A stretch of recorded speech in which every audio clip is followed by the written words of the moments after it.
got so motherfucking design on right now. Bring it down, bring it down, bring it down. I got 3 old guys who want. Nah, sebelumnya pasti kita sudah pernah mendengar radang panggul dan infeksi postpartum.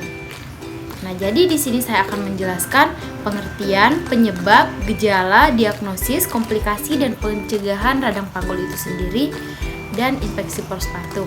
Nah, pertama-tama saya akan menjelaskan materi tentang radang panggul. Nah, jadi pengertian radang panggul atau pelvic inflammatory disease atau yang sering disingkat FID adalah infeksi yang menjangkiti tuba fallopi, ovarium, rahim, leher rahim, atau panggul perempuan. Nah, penyakit ini merupakan penyebab utama dari infertilitas yang dapat dicegah. Kasus radang panggul sebagian besar ditemukan pada perempuan berusia 15 tahun sampai 24 tahun yang aktif dengan seksual. Nah, kira-kira kenapa ya? Selanjutnya saya akan menjelaskan penyebab dari radang panggul itu sendiri. Nah, ternyata infeksi menular seksual menjadi salah satu penyebab dari radang panggul itu sendiri. Kenapa? Karena bakteri pada penyakit menular seksual seperti chlamydia dan gonore atau kencing nanah merupakan beberapa contoh bakteri yang dapat menyebabkan leher rahim terinfeksi. Peradangan biasanya disebabkan oleh bakteri di mana bakteri masuk ke dalam vagina, kemudian bergerak ke rahim dan melalui tuba fallopi. Oke teman-teman, jadi di sini saya akan memberikan gambaran kenapa bisa terjadi radang panggul. Nah, jadi di sini terdapat gambar tuba fallopi di mana tuba fallopi yang sebelah kanan normal dan tuba fallopi yang sebelah kiri mengalami inflamasi atau peradangan akibat bakteri yang masuk melalui vagina. Nah, bakteri seperti apa sudah saya jelaskan pada slide awal, di mana bakteri infeksi menular seksual seperti chlamydia dan gonore bisa menyebabkan radang panggul, di mana bakteri ini masuk melalui vagina, kemudian melewati tuba fallopi dan menyebabkan tuba fallopi mengalami peradangan. Nah, selain itu, ada beberapa faktor yang dapat menjadi risiko terkena radang panggul seperti keguguran, persalinan, aborsi, seks dengan beberapa orang atau lebih dari satu orang, kemudian seks tanpa menggunakan pengaman. Selain itu, infeksi menular seksual dan kebiasaan mencuci vagina atau vaginal douching. Nah, jadi teman-teman, kebiasaan mencuci vagina itu sebenarnya tidak bagus untuk alat seksual kita atau vagina. Nah, jadi sebaiknya kita tidak menggunakan pemutih atau sabun-sabun yang dapat menyebabkan hal-hal yang tidak kita inginkan. Cukup menggunakan air bersih dan dilap menggunakan tisu. Ada beberapa tanda dan gejala yang biasanya muncul pada pasien dengan nyeri panggul. Yang pertama, nyeri panggul atau perut bagian bawah. Yang kedua, nyeri ketika buang air kecil. Yang ketiga, nyeri saat berhubungan seksual. Yang keempat, perdarahan di luar menstruasi atau setelah berhubungan.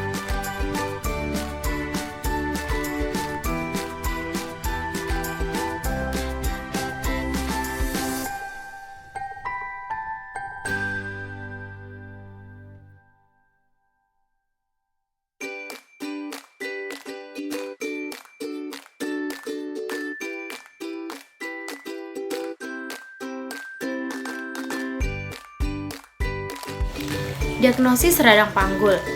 Diagnosis radang panggul atau pelvic inflammatory disease didapatkan berdasarkan gejala yang dialami oleh pasien. Mengambil sampel darah dari vagina atau leher rahim pasien. Pemeriksaan yang dilakukan pada organ reproduksi yang memberikan informasi mengenai tingkat infeksi bakteri serta jenis bakteri yang menginfeksi.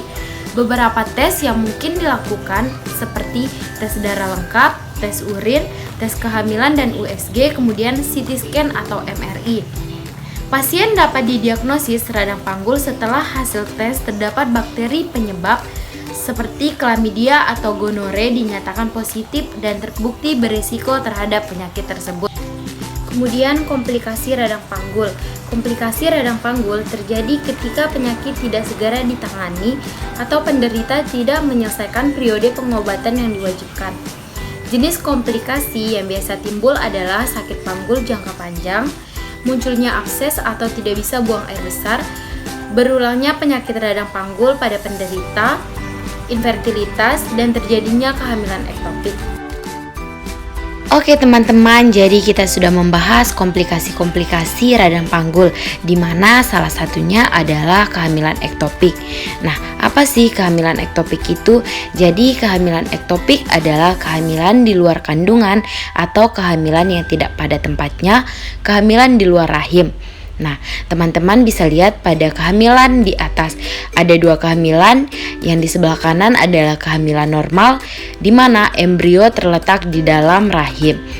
Sedangkan di sebelah kiri adalah kehamilan ektopik, di mana embrio terletak di tuba Fallopi.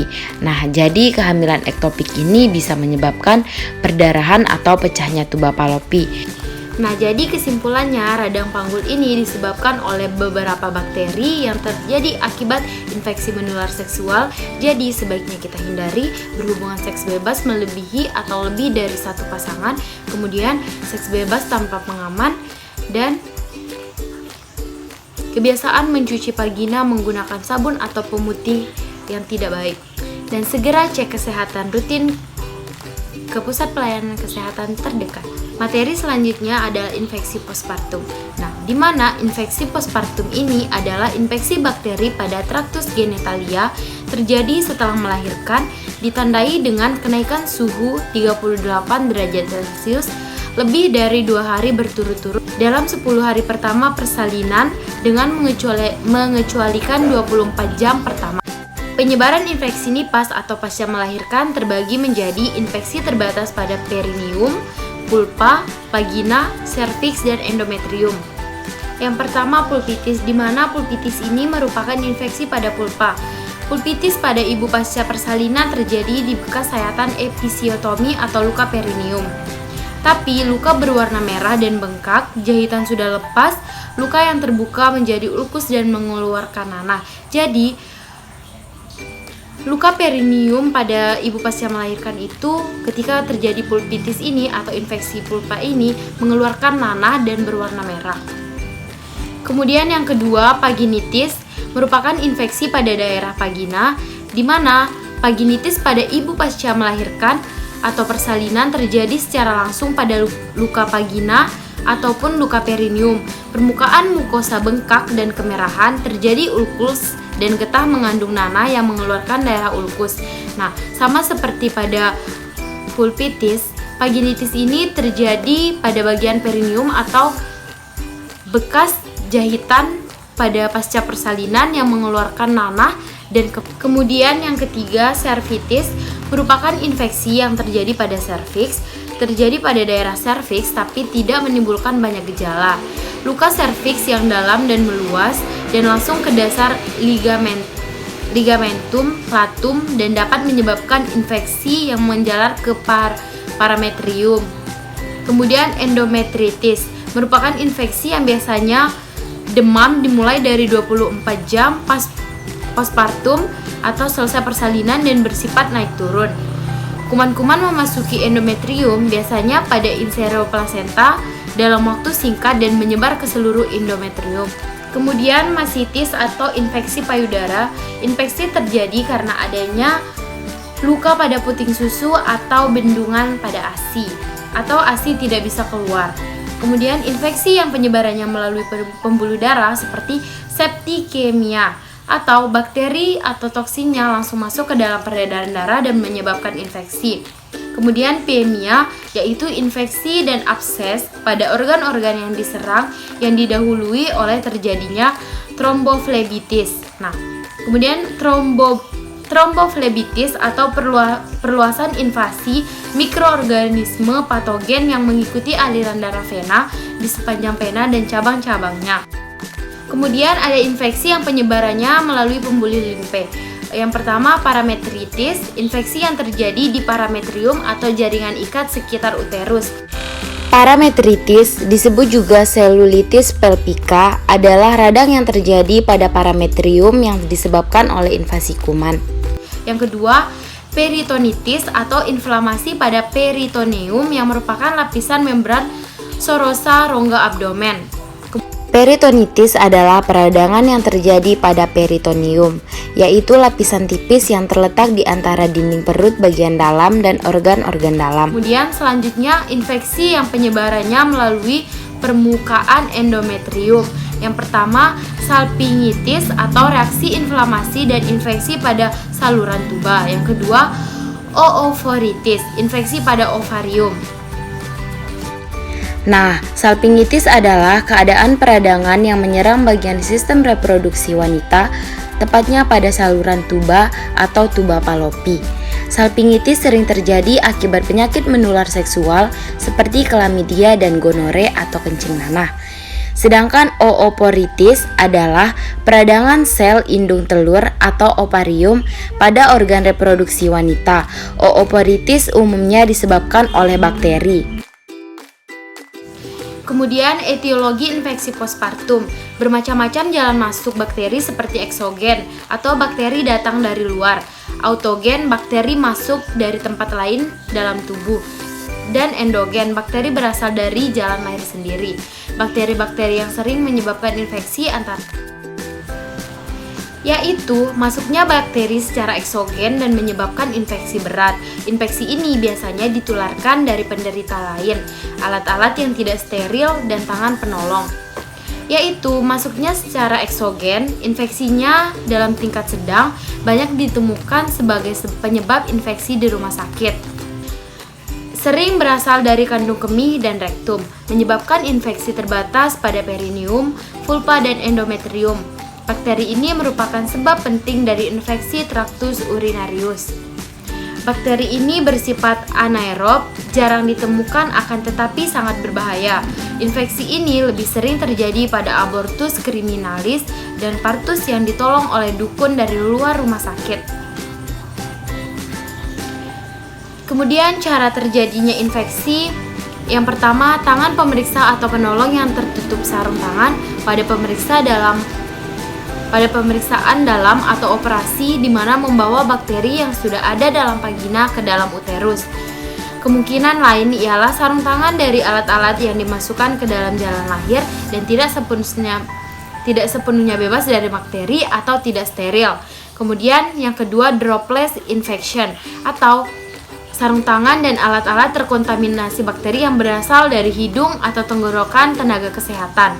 Nah, droplet ini biasanya penularannya dari udara. Kemudian yang ketiga, di dalam rumah sakit banyak bakteri-bakteri patogen yang berasal dari penderita dengan berbagai jenis infeksi. Kemudian yang ketiga, di dalam rumah sakit banyak bakteri-bakteri patogen yang disebabkan atau berasal dari penderita dengan berbagai jenis infeksi. Kemudian bakteri-bakteri ini dibawa oleh aliran udara kemana-mana, antara lain misalnya ke handuk, ke kain, ke alat yang digunakan untuk merawat wanita dan dalam persalinan atau nipas. Kemudian faktor risiko dan pencegahan dari infeksi postpartum. Ada 3 faktor risiko dan pencegahan infeksi postpartum. Yang pertama, faktor status sosioekonomi.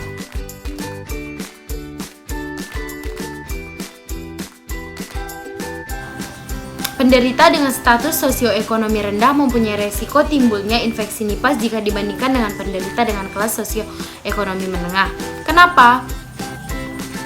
Karena status sosioekonomi yang rendah ini dihubungkan dengan timbulnya anemia, status nutrisi yang rendah, dan perawatan antenal yang tidak adekuat. Kemudian yang kedua, faktor proses persalinan.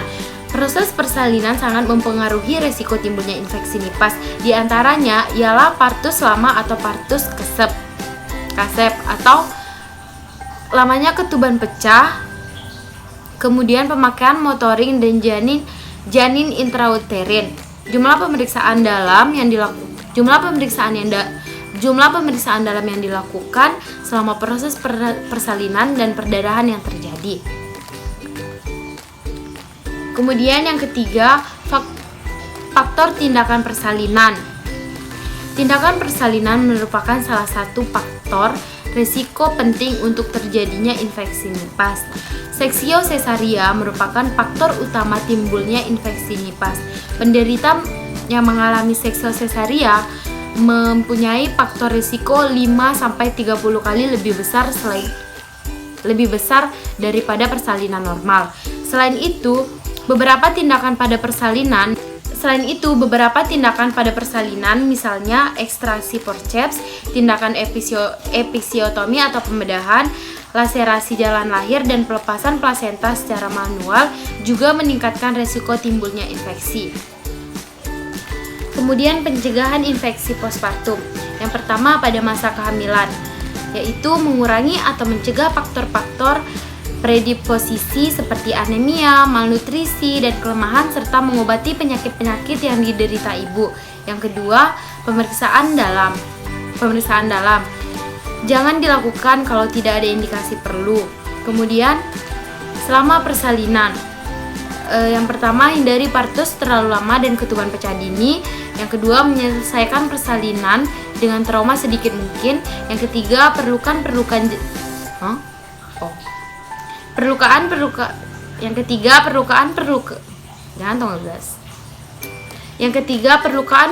jalan lahir karena tindakan baik pervaginan maupun per abdomen. Yang keempat, mencegah terjadinya perdarahan. Yang kelima, semua tenaga medis harus menutup hidung dan mulut menggunakan masker. Alangkah lebih baiknya semua tenaga medis menggunakan APD lengkap seperti apron, goggles, masker, handscoon, dan pelindung kepala. Oke guys, jadi kesimpulan dari dua materi tersebut adalah radang panggul merupakan radang atau infeksi yang disebabkan oleh bakteri dari infeksi menular seksual. Nah, sedangkan infeksi postpartum adalah infeksi yang disebabkan oleh luka jahitan, tetapi bisa jadi juga yang disebabkan oleh bakteri infeksi menular seksual seperti chlamydia dan gonore. Jadi, radang panggul dan infeksi postpartum ini adalah penyakit yang hampir sama tetapi dengan cara yang berbeda atau kondisi yang berbeda. Radang panggul bisa menyebabkan kehamilan ektopik dan beberapa komplikasi lainnya seperti infertilitas dan sakit panggul dengan jangka yang panjang. Nah, sedangkan postpartum ini dapat menyebabkan komplikasi berupa perdarahan, abses, dan spesies. Abses merupakan kantong berisikan nanah. Abses dapat terbentuk di dalam rahim, saluran tuba Fallopi, atau ovarium setelah infeksi bakteri. Spesies merupakan infeksi bakteri dalam aliran darah. Nah, jadi radang panggul dan infeksi postpartum ini adalah penyakit yang sama-sama disebabkan oleh bakteri seperti infeksi menular seksual yang terjadi di dalam saluran tuba Fallopi, ovarium, dan dalam rahim. Nah, jadi perbedaan dari radang panggul dan postpartum ini pada usianya atau pada kondisinya. Nah, radang panggul ini bisa terjadi kapanpun dan usia berapapun. Seperti contoh pada PPT tadi atau slide yang sudah saya jelaskan itu, dari usia 14 sampai 24 tahun yang aktif dalam seksual. Nah, ketika kita usia berapapun itu dan kita belum menikah tetapi kita sudah melakukan hubungan seksual, apalagi di bawah umur dan melakukan hubungan seksual, bergonta-ganti pasangan seksual dan tidak menggunakan pengaman saat berhubungan seksual, kita bisa saja terjangkit oleh penyakit radang panggul tersebut. Nah, sedangkan pada infeksi postpartum terjadi pada orang yang pasca postpartum atau pasca melahirkan, tetapi orang tersebut juga mempunyai riwayat bergonta-ganti pasangan seks dan tidak menggunakan pengaman saat berhubungan seksual atau berhubungan seks sebelum umurnya. Jadi teman-teman, sebelum kita terkena radang panggul atau infeksi postpartum ini, kita cegah dengan cara yang sudah dijelaskan pada slide-slide tadi.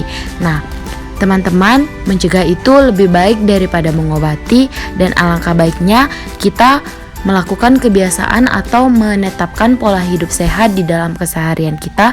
Jangan melakukan seks bebas dan bergonta-ganti pasangan seks, apalagi seks di bawah umur. Oke guys, jadi setelah menonton video ini jangan lupa lakukan pola hidup sehat dan ingat jangan seks bebas atau seks di bawah umur. Hindari bergonta-ganti pasangan seks, kalau bisa jangan pacaran dulu ya guys. Oke, mungkin ini saja video dari saya.